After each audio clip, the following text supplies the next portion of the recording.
Now, confidence is impacted by genetics. The genetic composition of one can affect one's outlook to life, one's behavior, and one's senses. Other factors that could impact on confidence is emotional well-being. How you respond to setbacks, to failures, to disappointments would have a knock-on effect on your confidence. Other factors that impact on confidence includes one's values, one's beliefs, and one's standards. Another factor that impacts on confidence is the kind of parenting that one had. So if you're that person that's very harsh, knocking your children up and down and shouting, shut up, shutting your children down and being critical of them, be very sure that you are impacting on their confidence. So today I want to share with you tips and tricks that you could take on board to help you improve on your confidence, especially if you have had life situation that has had a knock-on effect on your confidence. I have been there. I used to be a confident girl. Growing up for the most part of my adulthood, I was really confident. Then I had life experience that had a knock-on effect on my confidence and I just completely lost it. I had no confidence at all. Anyone could say anything to me and I would just burst into tears. My emotional health was just pew. Now I have worked myself back up and I hope that today I can share with you tips and tricks that helped me get my confidence back, and I hope that it helps you too. Now, research has proven that your posture impacts on your confidence. Have you seen someone that is less confident? You know how they come across? They're often looking down, looking absolutely defeated, walking by the side of the road. You can just tell by the way they look. But when you see someone that is confident, they assume the posture of strength, of power, of authority. So you want to make sure that you are standing straight. One way you can do that is to walk with your two hands on your waist, or you can put your two hands in your pocket or one hand in your pocket. That position tells your brain that you are in charge. It makes you feel confident. It makes you appear confident. It makes you look confident. Another thing you want to do is always maintain eye contact. It might sound like, when you're struggling with your confidence, that's not when you want to look at somebody's face.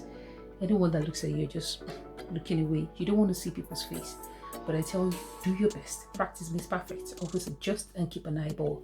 You want to make the person that you're looking at shy, not you shy. Do you understand? When you look at someone's eyeball, they are now the one that will be looking away. Keep doing it. Maintain that eye contact. Boom. Maintain that eye contact. I tell you, you're in charge. But if you're also talking to a confident person, eye contact to eye contact. Don't feel intimidated. Don't feel intimidated like, look down. No, keep it straight. Your mind is telling you, look down. Your mind is telling you, yeah, look at this person, I am mighty. Keep it straight. Look into somebody's eyes. And as soon as you're in that position, your brain will definitely get signals. Your brain gets signals of strength. You will discover that you are more relaxed. You feel empowered. You feel in control to say whatever, do whatever. Now it depends if you are making a presentation or delivering a speech. That's quite tricky. Maintaining eye contact with a lot of eyes there. You might feel like, this person is not giving me the right reaction. I might not be saying the right thing. In that situation, look above the heads of people seated there. So you want to look above people's eyes. Maintaining eye contact will not help you. Or if at all you have to maintain eye contact with your supporter. Just quickly pick on that person that is vibing you, that is getting your vibe, that is feeling your speech, that is feeling your presentation, that is feeling what you're saying or what you're doing. Keep an eye contact with that person. The person will encourage you. And whether you're doing nonsense or doing it right, that posture or that eye contact will make you feel embodied. Now, the next tip here is, do not feel the need to compete with somebody. You have to be comfortable with your own success, be comfortable with your speed, be comfortable with your position, be comfortable with who you are. Get rid completely of competition. You must be able to celebrate people's success, celebrate people's victories without questioning yourself. I'll say that again.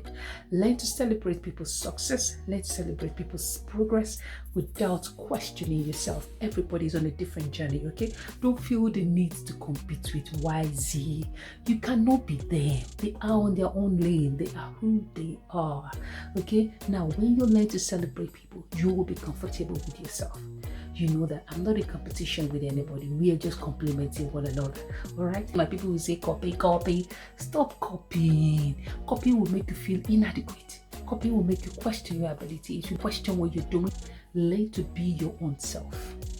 Appreciate yourself. Don't copy. Let people do them. Do you. The next tip is to always remind yourself of what makes you feel empowered.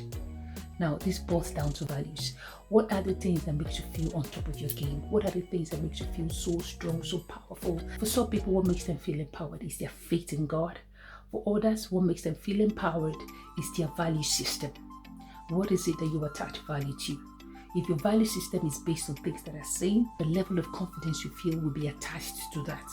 So if your value is based on those things, definitely if it is not there, you will be feeling less confident. Values that you cannot see, those values that you place on yourself, will help you feel confident, because things that are seen, things that are tangible, are transient. They come, they go, they come, they go. Sometimes it's not even there. Life circumstances could take away those things. People who are confident actually have their values on things that are unseen, what they believe in, what they appreciate. God is the creator of a human being, and God has told you who you are. He has told you that you are the apple of his eye, that he has made you in his image. Just believing that you are made in the image of God. Now imagine, that's so empowering. You feel like, I am a God. And look, the Bible says, ye are gods. So even God calls you God.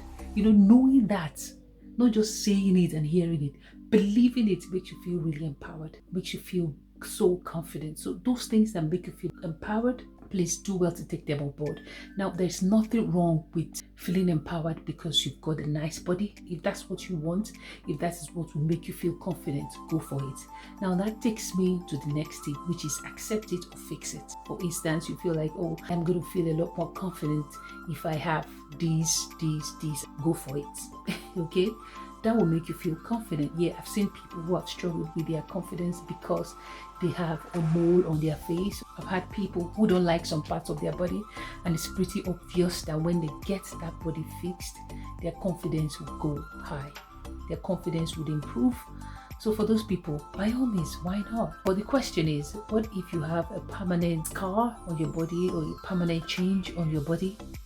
Does that mean that you will then struggle with confidence all the rest of your life? At some point, you will come to that stage where you now have to accept it and begin to build your confidence based on the acceptance of who you are. And the next trick that can help you is paying attention to details. Okay, the details that people easily miss, you want to be the one that notices it. So paying attention to details would help you improve on your confidence. Now, in terms of relationship, sometimes we are carried away. Sometimes you're carried away by love bombing and all that. But paying attention to those things that is not put before you would make you feel confident. You will see trash. You will see before it comes your way, and you will be able to put it in the bin where it belongs. This also helps at work. Imagine paying attention to details. Imagine noticing something that your colleagues did not notice, or that people, you notice it. That makes you feel like, oh, you're doing something right. Your brain is functional.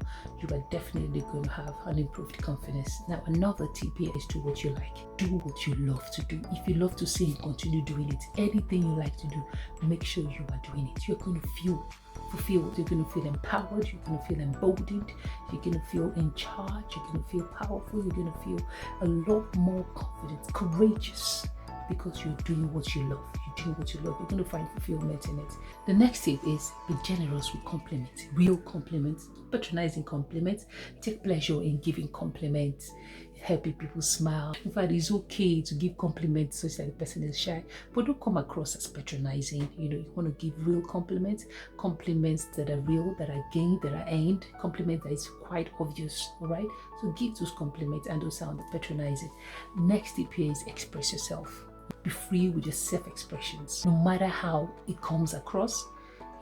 Confident people often come across as rude, but I think there is a difference between positive rudeness and negative rudeness. When someone is negatively rude, the person is just rude by character, just rude. But there is a positive kind of rudeness. I don't know if that makes sense, but honestly, there's a positive kind of rudeness that confident people exude. They're not being rude to talk someone down or to make you feel bad. No, they are so confident in themselves. They talk about themselves in such a way that it looks as if they are rude. It is no pride, the way they carry themselves. Sometimes you come across as being cocky, but that's a confident person.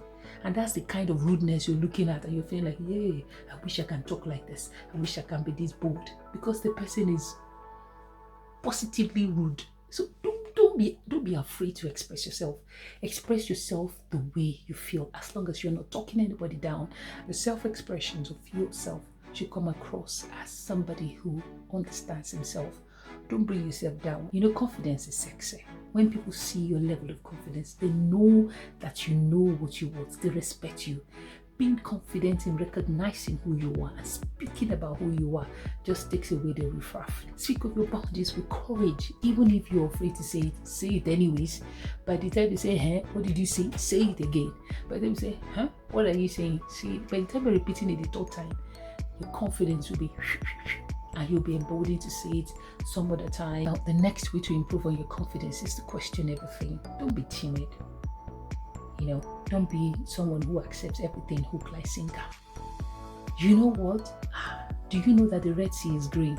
Okay, the Red Sea is green. No, improve on your knowledge. Question everything. Research everything. Ask questions. That's how confident people behave. That's how to appear confident. Now, you don't want to be silly. I know there are people who ask silly questions just because they want to talk you down or make you feel stupid. Don't ask questions that make you look stupid though, okay? For you to be able to ask questions and not be timid, you need to improve on your knowledge.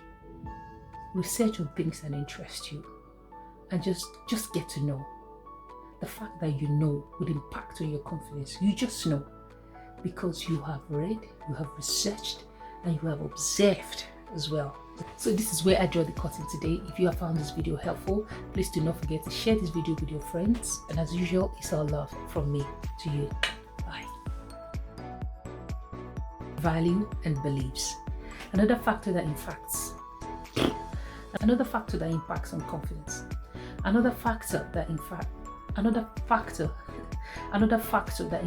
confidence.